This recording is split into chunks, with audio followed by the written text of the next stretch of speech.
Hi po mga kabrad, it's me, Brad Jan. Ito nga pala ang aking Honda Click 160. Pangalan niya po, si Batusay.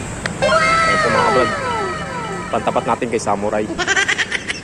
Ito mga kabrad, konting explanation lang about sa tire hugger and front extender mga kabrad. Fresh from ka sa motor ko, nagpakabit na po agad ako ng front fender extension at tire hugger mga kabrad. Ito, silipin natin. Ayan po mga kabrad, mapapansin nyo, honeycomb, poging-pogi mga kabrad. Ayan, plug and play lang to mga kabrad. Aalisin nyo lang po itong mugs at ipapasok nila tong itong extension na to. Plug and play lang to mga kabrad. Alam na po ng mechanic yan, discard na. Dudugtong lang siya dito sa stock. Kung mapapansin nyo, ito yung stock. Ito po yung honeycomb natin. Ayan, poging-pogi mga kabrad.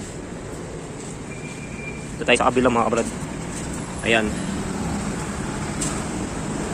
Ayan po.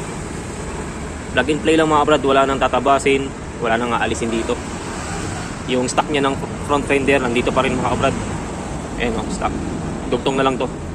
Pero kailangan mo na alisin tong mugs para may salpak na maayos. Kasi tutornilyo nyo sa ilalim dito mga kabrad. Madali lang yung mga kabrad. Kung papatira nyo sa mekaniko, alam na po nila yan. Dito naman po tayo sa likod mga kabrad. Ayan.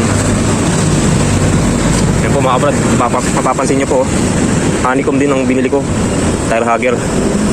Ito mga kabrad, wala nang kahirap-hirap dahil aalisin mo lang yung stock, then ipapalit mo ito. Tatlong tornilyo lang din yan, isa dito tayo sa kabila.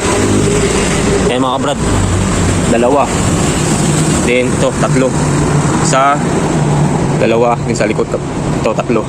Ayan mga kabrad, ipapatong lang, napakadali. So yun lang mga kabrad, konting detalye lang para sa mga gustong magpakabit ng tire hugger at fender extension mga kabrad. Front fender extension yun. Yan, pogi-pogi mga kabrad. Kung may budget naman kayo, di ba? Nasa sa inyo pa rin po yan kung gusto niyo pong magpalagay nito.